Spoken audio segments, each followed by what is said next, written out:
오늘은 제가 원내대표로 선출된 지 딱 한 달이 되는 시점이고요. 22대 국회가 시작한 지 나흘째 되는 날입니다. 또 국회법상 정해진 원구성 시한을 5일 앞둔 상황입니다.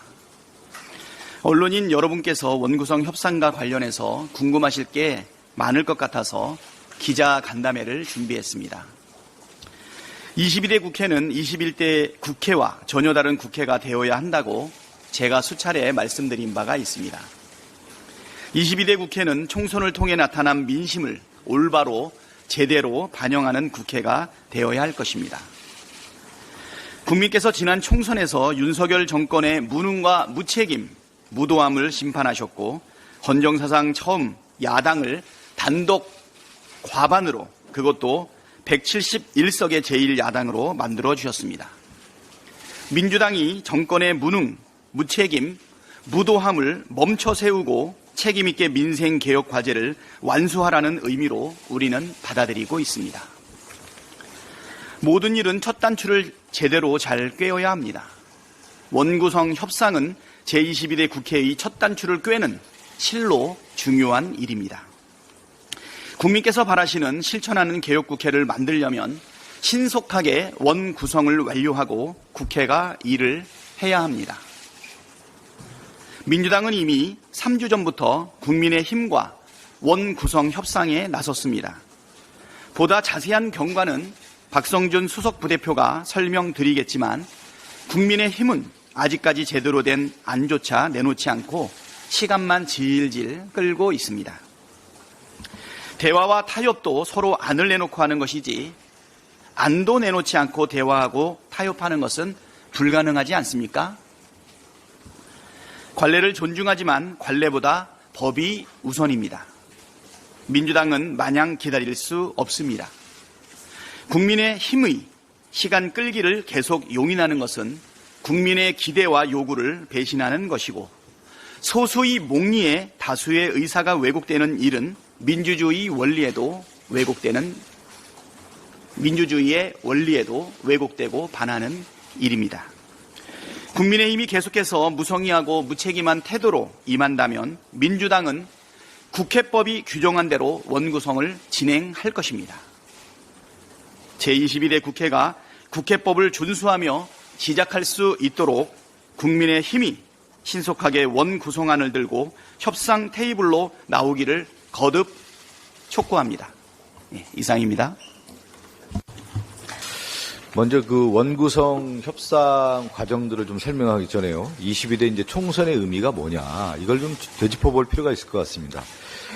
크게 두 차원에서 보면은 우리가 이제 당원들이 바라볼 때 그동안에 이제 당원이 수동적 당원이 아니라 22대 총선에서 나타난 당원들의 모습은 능동적 주체로 변화를 한 것이죠. 이번 총선을 통해서 당원들은 이 시대에 맞는 22대 총선에 맞는 후보자를 적극 추천하고 요구하고 선출하는 그런 과정을 통해서 정책 효능감도 얻었고요. 그런 가운데 22대 총선에서 무엇을 할 것인가라고 하는 정치적 명령을 내렸다고 봅니다. 그리고 또 하나, 국민들은 압도적 다수, 그러니까 야권에서 192석을 줬는데 헌정사상 야당에게 단독 과반을 준 것은 이번이 처음입니다. 이게 매우 중요한 의미예요. 한국 정치사에서 정치사를 되돌아보면 큰 변화의 물결에서 이루어진 선거들을 볼 때 두 가지 분류를 하거든요.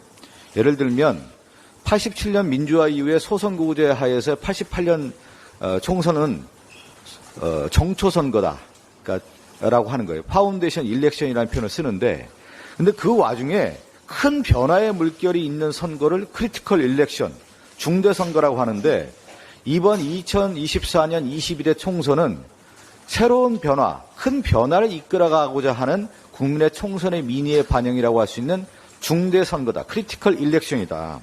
그것은 어떤 거냐면 바로 국민이 윤석열 정권의 무능, 무책임, 무도, 독선, 독주를 심판하는 선거였다. 그리고 윤석열 정권이 2년간 누적된 이런 과오에 대해서 심판하는 선거였다는 것이죠. 그렇기 때문에 국민과 당원은 이 더 이상 못 살겠다, 바꿔야 된다 라고 하는 의미에서의 총선의 투표를 했다고 봅니다. 그리고 이번에 이제 그 최상면 특검에서도 봤듯이 국민들이 가장 중요한 민심의 바로미터 중에 하나가 윤석열 정권이 공정과 상식을 외쳤지만 자신들의 가족, 측근을 비호하는데 대통령의 거부권 등 권력을 사유한 모습에 대해서는 국민들이 용납하지 않겠다라고 하는 것이 이 총선의 민의에 등장한 것이죠. 윤석열 정권의 무능, 무도, 무책임, 독선에 맞서서 여기에 야당의 민주당에 단독 과반을 줬다라는 것은 개혁, 민생, 안보, 경제를 책임지라라고 하는 시대적 명령을 줬다라고 봅니다. 따라서 이러한 22대 총선의 의미에 더해서 22대 국회는 민주당은 국민의 지지를 받드는 국회, 또 정책 효능감을 주는 개혁국회, 더 나아가 수권 정당으로서의 민주당이 더 나아가는 모습으로서 국민에게 다가와야 된다. 총선 민심을 받들어서 윤석열 정권을 확실하게 견제하라고 하는 의미가 있기 때문에 과거 21대 국회는 지지부진한 모습이 있었다. 여기에 대한 성찰과 반성에서 출발을 해서 확실하게 22대에서는 바꿀 것은 바꾸라고 하는 요구를 부응해야 한다는 의미를 담고 있습니다. 이러한 민심을 받들기 위해서 앞서 말씀드린 것처럼 윤석열 정권의 총선의 민심이 드러난 독선, 독주, 무능, 무책임 이러한 것을 확실하게 바꾸라는 요구가 있기 때문에 법사, 운영, 과방 반드시 민주당이 가져와야 된다는 것을 누누이 국민의힘 추경호 원내대표 그리고 배준영 원내수석에게 얘기했습니다. 저희들이 언론에 하도 많이 해서 얘기한 걸 간단하게 정리를 하면 법사위는 최병특검법 22대 국회에서 저희가 1호 법안으로 처리해야 되는 거란 말이죠. 신속 정확하게 해야 되고 확실하게 해야 되는데 그러면 법사위가 우리가 야당으로서 법사위원장을 가져와서 이 법안을 처리하는 것이 이 시대의 의미를 담는 것이고요. 국회 운영위는 지금 대통령실이 연루된 사건이 아닙니까? 초유의 사건들이 발생하고 있는 사건들이 지금 언론에서 공개되고 있는데 그러면 견제와 균형이라고 할 수 있는 입법부에 국회 운영위가 대통령실을 견제해야 되는 거 아니겠습니까? 그렇기 때문에 국회 운영위도 민주당이 가져와야 되는 것이고 여기 언론인 여러분 계시지만 윤석열 정권에서 민주주의 퇴행을 보고 있지 않습니까? 그 퇴행과 퇴보의 가장 정점이 뭡니까? 언론의 자유를 억압한 거 아니겠어요? 그 언론의 자유의 억압을 견제하기 위해서라도 과방위를 가져와야 된다라고 하는 것을 저희 민주당에서 국민의힘의 원내 지도부에 확실하게 던졌습니다. 그리고 이제 국회법 얘기를 할 수밖에 없는데 원구성 협상과 관련해서요. 국회법은 6월 5일 날 국회의장 선출하게 돼 있고 3일 이내에 상임위원장 선출하게 돼 있는데 이 의미는 어떤 의미냐면 과거에 92년도에 원구성이 10월 달에 됐다고 합니다. 10월에. 그래서 이거는 도저히 있을 수 없는 일이다 해서 이 규정을 94년도에 법제화를 했다라는 겁니다.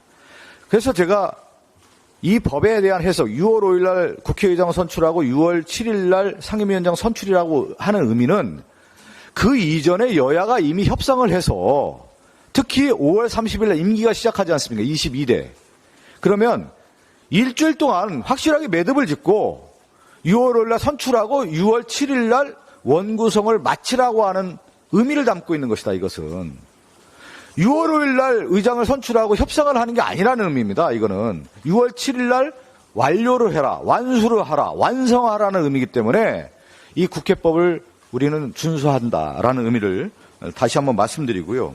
그러니까 협상이 안 되더라도 의장이 3일 이내에 본회의를 열어서 상임위원장을 선출하라는 것이고 지각개헌을 방지하라고 하는 것이 이번에 국회법에 정해져 있다는 것입니다. 그래서 민심에 신속하고 정확하고 일관성 있게 정치적 효능감을 확실하게 주는 국회를 만들어야 되는 것이다. 바로 민주당은 저희들이 개혁기동대라는 이름을 저희들은 말씀을 드렸는데 실천력과 행동력으로 이번에 원구성을 임해야 된다라는 말씀드리고요. 저희 과정을 좀 한번 말씀드리겠습니다. 제가 실천력과 행동력을 계속 말씀을 드렸는데 5월 13일 날 추경호 원내대표가 저희를 방문하고 그 자리에서도 여러분 기억하실지 모르겠지만 박찬대 원내대표님께서 원구성 확실히 빨리 하자라고 하는 말씀을 했던 기억하실 겁니다. 그리고 오찬 회동을 했고요. 5월 16일 날 원내수석과 다시 미팅을 했고 5월 20일 날 의장과 원내대표가 또 회동 오찬을 했던 자리가 있었습니다. 그리고 5월 21일 날 사자 회동 2+2 만찬이 있었습니다. 그때도 저희가 원구성을 신속하게 해서 22대 준비를 해야 된다는 말씀을 또 드렸었고요. 또 5월 24일 날 제가 국힘당 원내수석을 만나서 이렇게 공전돼서는 안 된다. 국힘당이 생각하고 있는 우리가 의석수 22대 국회 의석수의 배분에 맞춰서 11대 7이라고 한다고 하면은 7개에 대한 안을 가져와라. 우리도 안을 내놓고 있지 않느냐. 근데 지금까지 답이 없었고 그 내용을 가지고 5월 25일 날 2+2 회동을 통해서 저녁에 심도 있는 논의를 하려고 했는데 그때 국힘당에서 일방적 취소가 있었습니다. 그리고 5월 27일 날 의장과 원내대표 회동이 있었고요. 5월 29일 날 제가 배준영 수석과 또 미팅을 해서 이번에는 확실하게 좀 안을 가져와라. 어떤 얘기였냐면 5월 30일과 5월 31일 날 국민의힘 워크숍 있지 않습니까? 그러면 이거를 안건을 올려서 확실히 가져와라. 원내 지도부가 그걸 결정을 못 내리면. 그래서 제가 그 얘기까지 해놓은 상태에서 오늘 6월 2일 날 2+2 늦은 오후에 회동할 예정입니다. 이렇게 저희가 준비를 쭉 해왔고 회동을 통해서 우리의 생각과 우리의 입장을 얘기를 했는데 아직까지 국민의힘은 지연 전략으로 좀 나오고 있다.